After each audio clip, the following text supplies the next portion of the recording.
Hey, welcome back to another episode of the Peanut Gallery. Thanks for joining along. We got friends with us today, Franz and Karolyn. Welcome. Thank you. Thank you. It's a big deal to be on the Peanut Gallery. When you're in Mount Salem, things are a big deal that aren't anywhere else in the world.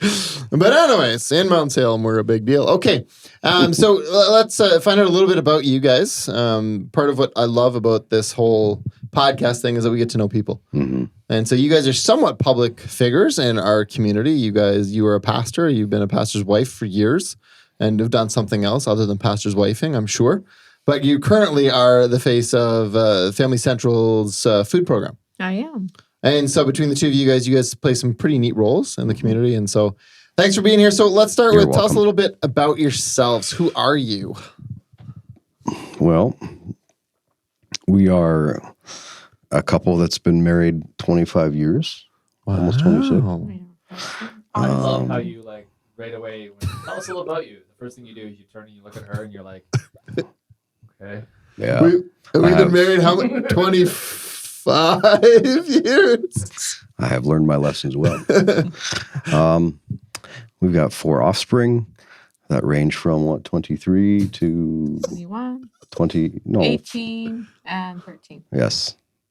And they're super great. They exceed our expectations. Wow. Are your expectations low, or are they really that awesome?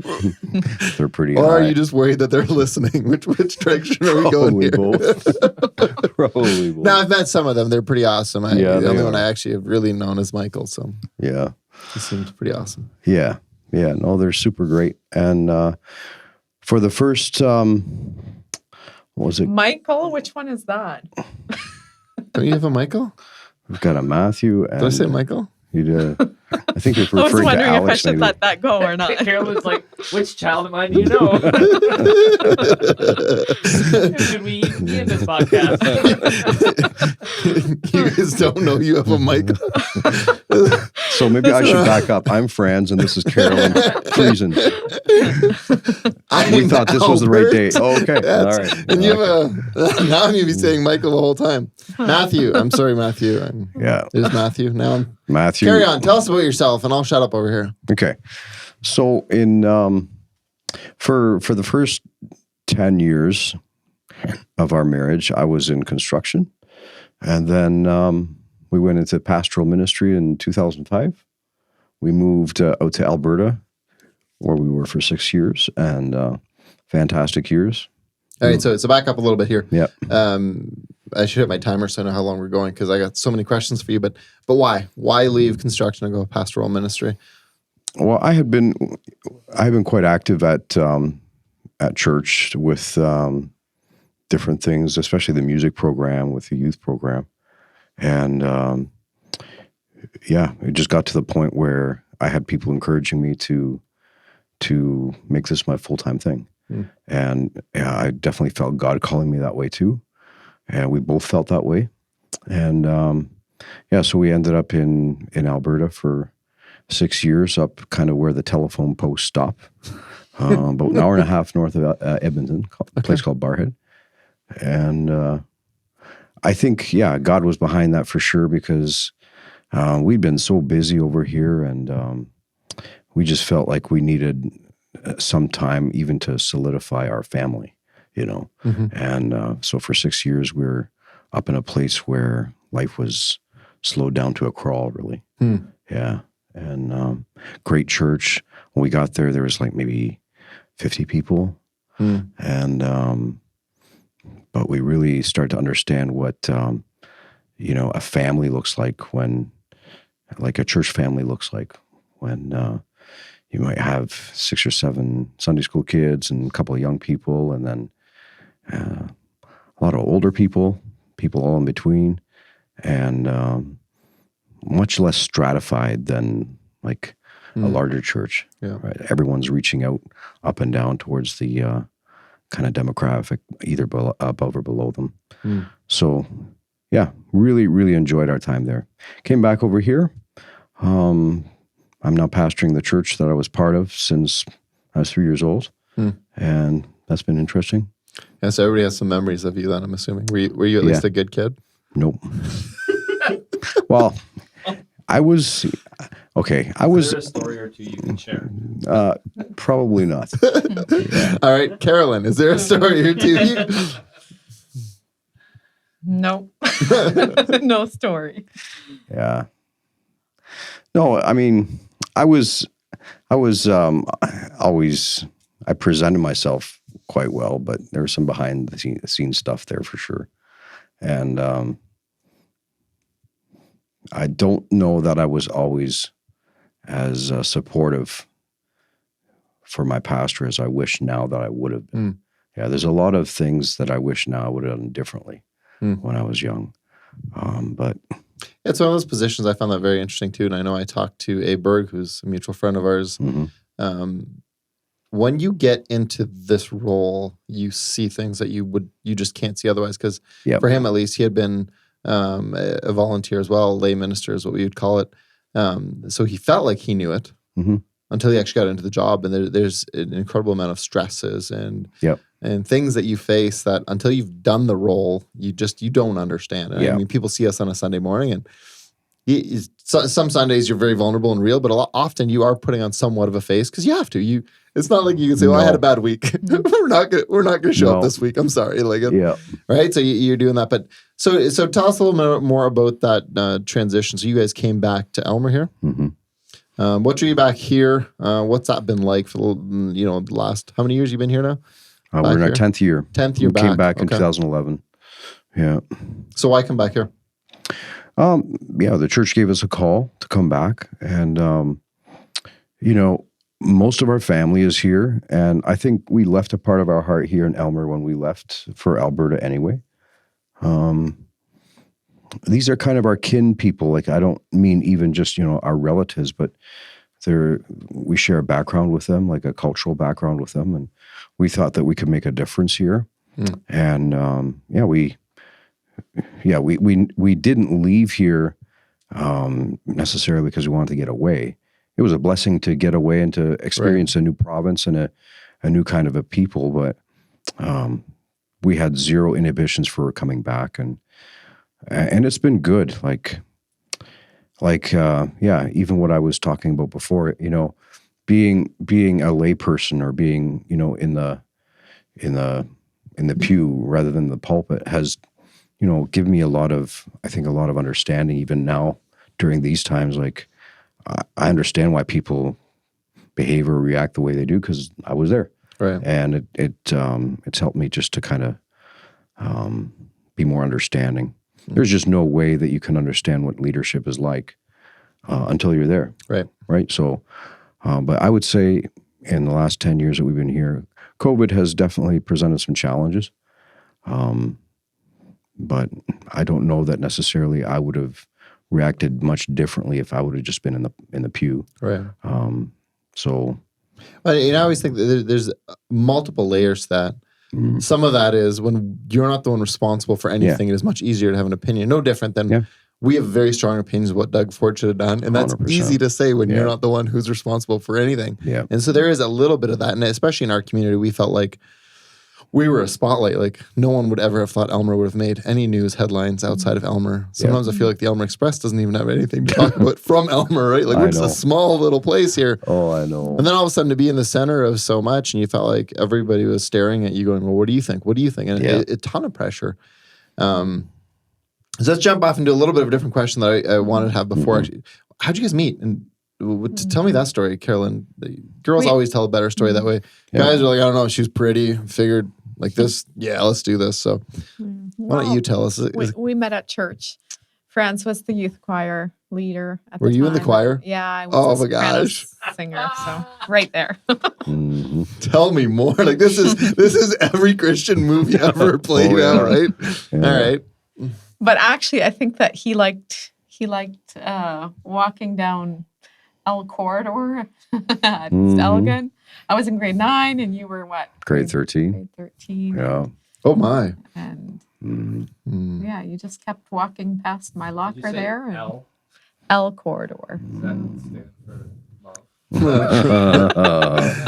Oh. No, it literally just stands for L if you're from East Elgin. But it's probably best. Yeah, that's the good L word for sure. Yeah. All right, so you were leading choir, she was singing, and you were just like, yep. Oh yeah, I was totally stricken. Yeah. I was 16 and you were a little bit older than that. And we got married when I was 19 and a half. Wow. Yeah. Good. Josie was 20, so we're not going to judge too much. Yeah. All right. No, cool. So you guys are both Elmer people. You guys, I think both you guys immigrated from Mexico as well, though. So you're both. I'm born there. Yeah. So was I. Where? Let me think about this for a minute. I think Santa Clara. Yeah, I don't know. I just know Chihuahua. Yeah. I'm very, very limited in what I know from. Okay. From the outside Mennonite culture, this is what we call playing the Mennonite game. Yeah. Pretty soon, relatives and family members and ties. So what comp are you guys from? I'm just kidding. Oh, Okay. I have no idea. All right. So let's jump a little bit. Talk a little bit about the food program, and then maybe come back to some of the hopes and dreams going forward. There's a lot of like, what does it look like to be a church coming out of this? What are some of your hopes? But let's jump into the food program here a little bit. So why don't we start with explaining what the food program is? Okay. So that people know what you're talking about, and then we'll work backwards and kind of ask the question, why did you choose to be there, and what are you hoping to do with it? So what is it? Okay. So the community food program is something that started on June 1st. And we'd been planning, so Sean Doyle and myself and others had been planning this, I think, for a good long while. But I was hired in April to work there. And yeah, we began to plan what it would look like to have a breakfast and a lunch program that would serve anyone who was hungry who walked in the door. And that's actually what we've started to do on June 1st. So we worked on getting sponsors. We were able to solidify some really good sponsors. So Ryan at No Frills committed to providing all the groceries for the month of June. And that was a huge help because we didn't have any sponsors at that time. And then soon thereafter, Monica Howe called and said that they were willing to provide produce. And yeah, it just took off from there. So we're cooking every day. We're there at about 6:45. Starting with breakfast, mostly we're serving like a Mennonite bun with butter, jam, peanut butter, a boiled egg, some fruit, and juice, coffee, tea for breakfast. On Fridays, we have an imitation of Menomex's breakfast burrito. And that's become popular quickly, and I think it's pretty good. For lunches, we've had a lot of soups. We've had asparagus soup recently because there's a farmer that donated a bunch of really good asparagus. Cool. So that's been really good. We've had some baked spaghetti. We've had some panzerotti. Yeah, a number of things like that. So who's the program for? Who are you trying to reach with this? So people who are hungry, and this is tricky. But yeah, anybody who walks through the door, we're trying to reach people who are either homeless or who are making a choice. So you pay the rent, but there's not a lot of money left for groceries. So for people who've made that choice, they've paid their rent, maybe their utilities, but there's not much left for groceries. They're especially for good food. Yeah, they're walking in the door and they're coming to eat. There's always a commercial, and I know Doyle constantly brings it up, but I don't know if you guys remember it. The one where they're in the house and you see them, they lift up a can of food or they open a lid, and as they open it, then the roof comes off. And they close it and the roof comes back on. And they just talk about families having to make this choice. Yeah. And I think that's one of the challenging things of doing what you're doing in Elmer because, you know, if you go to St. Thomas, you go to London, the homelessness is just there. Yeah. Like there's very visible. The visible piece. Now, London, St. Thomas, all of them have the behind the scenes stuff that we do too. But there you see it and people go, oh yeah, no, we need to have a program. But in Elmer, you don't see it as clear. No. And I know when we first started even working with Central and then they were the push towards the homeless shelter, people are like, we don't have that here. And the longer you live here, the deeper you search, the more you realize, no, that this is very much here. Like this is very much exists and families are struggling. And I don't know what you guys are hearing, but from what we're seeing coming out of COVID, one of the dark sides is going to be that there's going to be a lot of people struggling to make ends meet. Yeah. Mm-hmm. Yeah. Inflation has pushed the cost of housing, pushed the cost of food, pushed the cost of everything else up, but our wages have not matched that. Yeah. No, I know. I just even today, last week, there was a family in our community that lost their house due to a fire. And so they're looking for housing. Like right now, they're just kind of scattered hither and yon, just people taking them in on an emergency basis. And they're like, they called me up and said, do you know of anyone who's got like a house, like 4-bedroom or so? So today, Doyle found out about that. And he's like, well, they should be coming in here for breakfast and lunch at least to take some pressure off. Yeah. Right. So it's any family that's going through some kind of a struggle, whether it's temporary or maybe long-term. Right. And they're just saying, look, the last thing you should have to worry about is some good food. Right. Mm-hmm. Right. Yeah, we've had seniors come in, those who are struggling physically. You can tell that they're struggling physically. We've had folks come in who've just been kicked really hard by life, and they need the friendship, and they're isolated. We've had families come in. We've had different ethnicities come in. So not what we're used to seeing in Elmer. They're coming in and they're seeking help, food, and gladly receiving anything that we offer them that they need. What has your response kind of been from people? You mentioned Ryan and you mentioned Monica. But in general, when you're asking for stuff, what has the community been like? Our community is amazing. I'm amazed at how quickly volunteers and even sponsors have come on board. They see a need for this, and they want our community to be a place where you don't just get to visit Corner Cupboard occasionally. There's also a place available if you're high and dry where you can come, where you can come and eat, where you can be in out of the rain, in out of the cold, in out of the heat. And that we would just be a town that offers something like that. And as far as I know, we're the only place right now where folks could come to be in a place like that, in a safe place where you have friends that are willing to help you. So let's back up a little bit now that people kind of get an idea of it. Why are you there? Why did you apply for the job? Why did you take the job? I've always cared about the underdog. Yeah, and I feel like anyone who is that why you married Franz? Just sorry. No, nobody else is gonna. Somebody has to. Sorry. I think Elmer lost. It was your first missions project. Yeah, those anyone who needs help or who's down and out or who's pushed into a corner or who's not being taken care of. I've always cared about that person. So actually, like before I got married, I had always dreamed of doing social work of some sort. And I guess becoming a pastor's wife, I kind of stepped into some sort of a role of social work, at least where you're trying to be there for people, you're trying to help. And this just seemed to be a natural path. If FCA was going to take me, I wanted to do that. Right.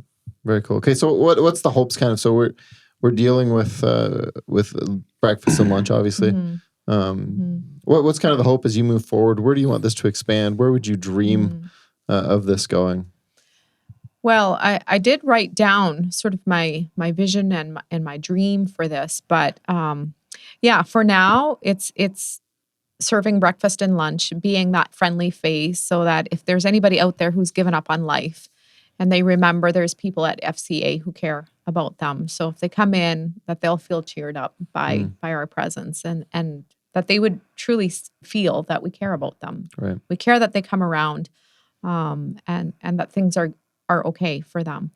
And then beyond that, we're hoping to eventually, once COVID restrictions are lifted, we hope to be able to do some cooking classes where people can learn to cook some nutritious meals. Maybe we can provide the ingredients for that, and then have a cooking class, and then people can take home what we've learned to make. So we've copied a little bit. We've tried to learn from anybody we can. So I had James Coolidge on a couple weeks ago, and this is something we picked up from Youth for Christ London.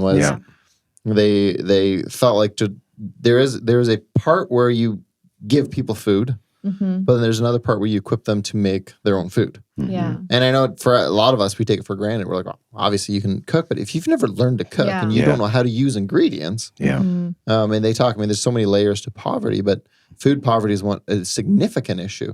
And we think about little things like the cost of things. So if you try to eat healthy, it's significantly more expensive than if you try to eat cheap when you're going out. I know I can go to McDonald's and I can get 2 burgers for $3, but a salad with.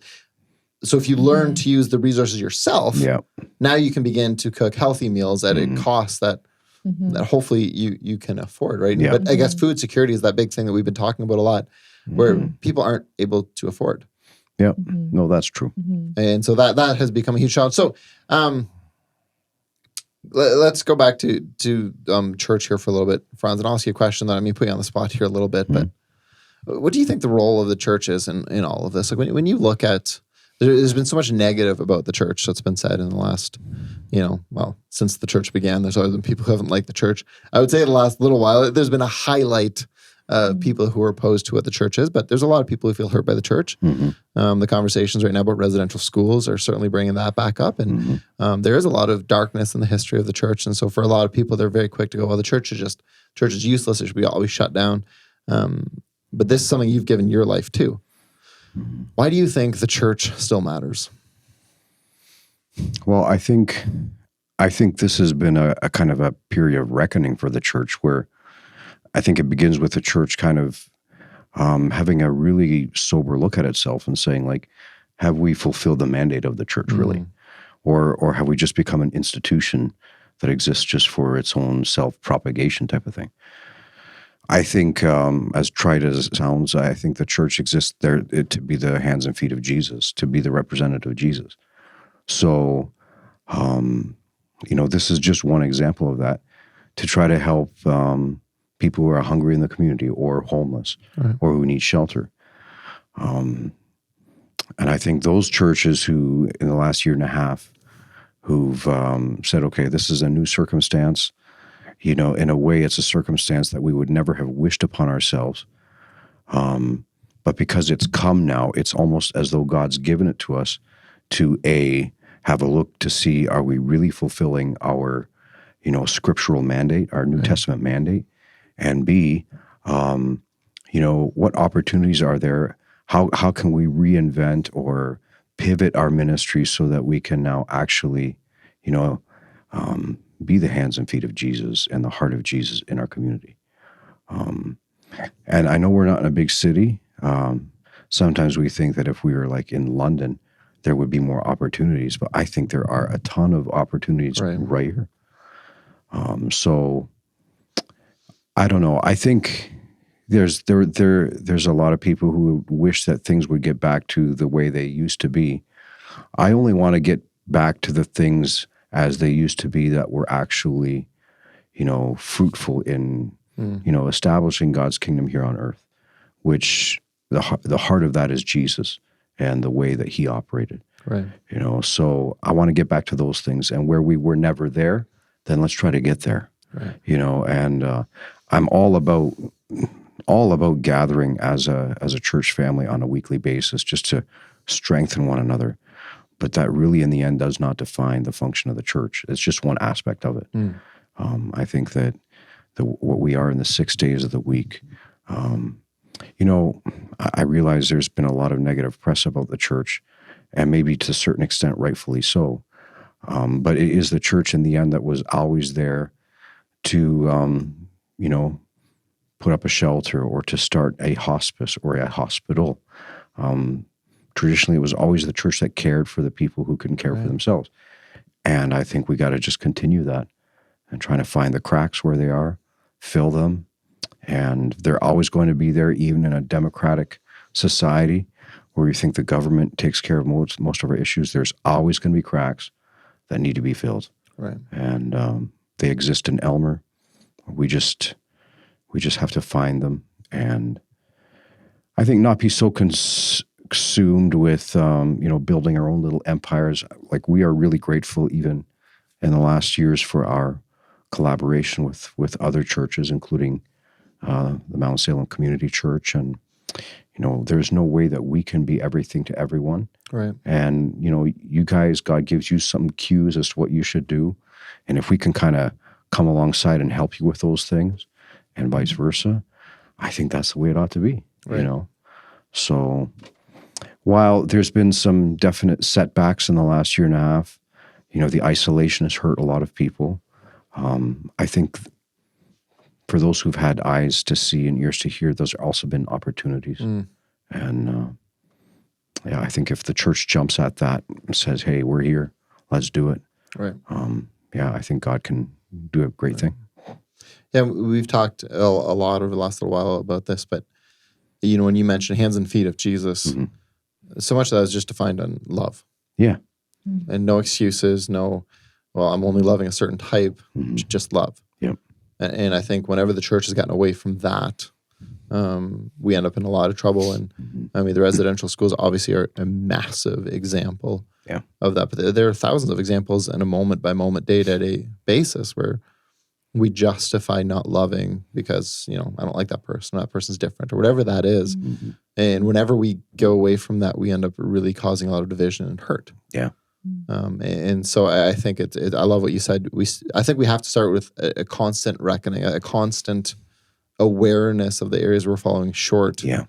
And I think that's that way for life. I think in general, when you talk to athletes or when you talk about people who are really good at anything, your ability to see the areas where you're falling short are the opening to becoming better. Yeah. And I think for the church, maybe sometimes the PR campaign to have a certain look has been too strong instead of just being vulnerable and going, no, we really screwed that up. We messed that up and we want to own that.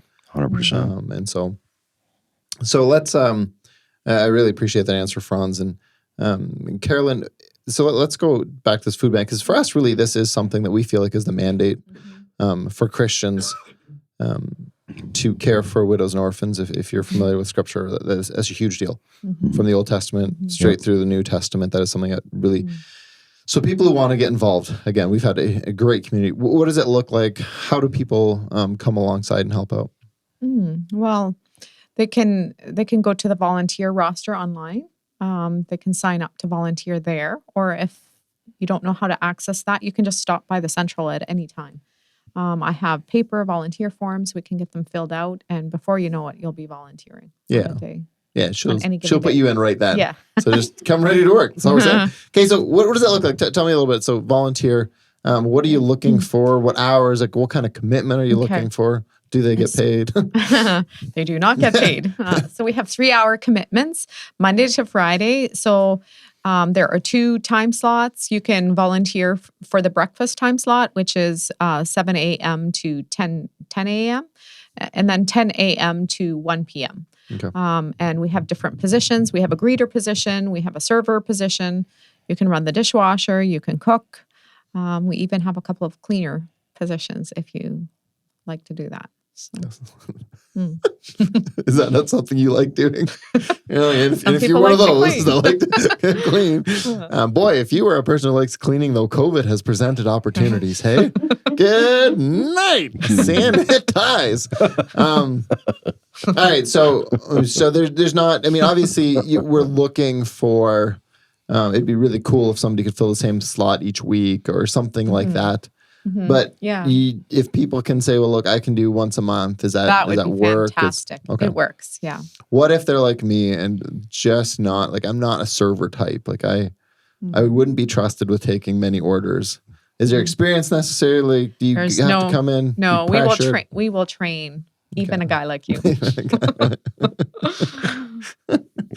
There's hope for you. I know I self-burned, but then she really added to that. And kind of hurt there at the end. All right. Trying to recover from that. All right. So let me just close kind of. If there's one thing, Franz, you'd want the people in our community to know from the church, what would you say? Because I think the messages, and I'll give you a little bit of time, so I'm giving you some time. But I think the messaging from the church sometimes is lost. And so people that are listening going, I don't know how I feel about the church. What would you say, given the chance to speak? That's a hard question. I just like, I mean, the out of the gate question is, or the out of the gate answer is, I would like for them to see Jesus in the church. But I'm finding there's so many different interpretations of the historical Jesus. I mean, the church could behave one way and people say, yeah, that's Jesus. That's the way we interpret him. And then the church could behave a completely different way and they're like, yeah, that's Jesus. So I've gotten a little bit confused on that particular question. I mean, the way I interpret Jesus or God, maybe I should put it that way, is, he was this person who came and he wanted to just kind of obliterate all the preconceived notions about God, where people had thought, well, God was really just, the ultra conception of what they would be if they were in charge, and Jesus came to kind of obliterate that. He gave us a completely new understanding of what power looks like, or what to serve or what to rule looks like, I should say. He ruled from the bottom up. And when I read the Gospels, that's who he was. The disciples, they had absolutely no idea how he would usher in this new kingdom, and they were consistently disappointed because they wanted him just to, take Roman rule away and make them the free people they wanted to, or felt that they were entitled to be. And I think right up until the cross event, or maybe even the resurrection event, they were convinced that he was just, going to free them and make them the Jewish people they felt they were entitled to be. And when we see them then in the book of Acts, they're a completely different band of disciples. They've all of a sudden they've got it. And I think that's where the church needs to be. The church, as presented by the book of Acts, was never a tribal kind of people. They were always open, no matter where the gospel went via these missionaries, people were welcomed in. Right. It wasn't a thing about nationality or tradition or anything like that. It was just the bare bones gospel. You're invited in, and we all see plenty of evidence, even in the book of Acts, how the church was then also helpful to the people that were in need. So whatever the need was, if there was a famine in Jerusalem, then, hey, let's, bring some help over there. So it wasn't just looking after spiritual needs, but it was also physical needs. And that's what I would wish, the Elmer and surrounding community would see in the church. So ours, as just one representation of that church, but then also you guys here. And I mean, we have so many good churches in our area. We really do. Yep. Yeah, I don't even say that sarcastically or facetiously. Legit. All. Yeah, legit. There are a lot of churches that we have deep respect for in our region. Yeah, and I think what the COVID lesson is for us is just to kind of get out of our four walls, start doing things like the Peanut Gallery, where we even talk to people, who are kind of brilliant, light shining members of our community. And we're not even looking at them and putting any conditions in there why we might have them here at this table, but we want to learn from you. Right. And I think that's the spirit of Jesus. And like I say, learn our COVID lesson, get out of our four walls, and really look to say, how can we usher in that heavenly kingdom into the here and now? Right. How can we live our future selves in the here and now? So, yeah. Right. No, I like that. And I think we kind of end on that. Jesus, and when he was teaching his disciples to pray, he talked about not just, the eternal kingdom, and we often talk about heaven, but actually ushering that here. Yeah. Let your kingdom come here. Yeah. And, when I think of the world we live in, we're very privileged to live where we do, and we've acknowledged that. But there's so much suffering, and there's so much pain. And we can't solve everything, but I think this is where I really appreciate, what you guys are doing and what you guys are doing, that we can be what we can here. And I can't solve everything, but I certainly can love as best as I can here. And so I just want to end by saying, hey, thanks. Yeah. Our community needs more and more people like you guys, and the work you guys put in. I know a lot of it. Yeah, you're on stage a little bit, but there's a lot behind the scenes people don't see. And And so I don't want to put you on a pedestal because, you know how pastors are with our egos and pride and things like that, right? And, but really appreciated. My parents go to your church, speak incredibly highly of you guys, and thank you for you doing it at FCA. That has been awesome, such a joy, and it's been really good for our community, and you've done a phenomenal job. So with that, thanks for your time. For everybody watching, remember we are on YouTube. We found out today somebody on our staff, actually, not to mention her name, but it was Judy Froze. Had no idea we were on YouTube. She's like, I would watch the gallery if you guys didn't just do audio. I'm like, what do you? Anyway, so we are on YouTube. We're on Facebook. We have an iTunes account, Spotify. And I'm looking at Trevor to see if I'm missing anything else, but I think I'm nailing it all. Like, comment, subscribe. Do the things that every other YouTuber tells you to do. And on that note, hey, have yourself an awesome week. We will see you again soon.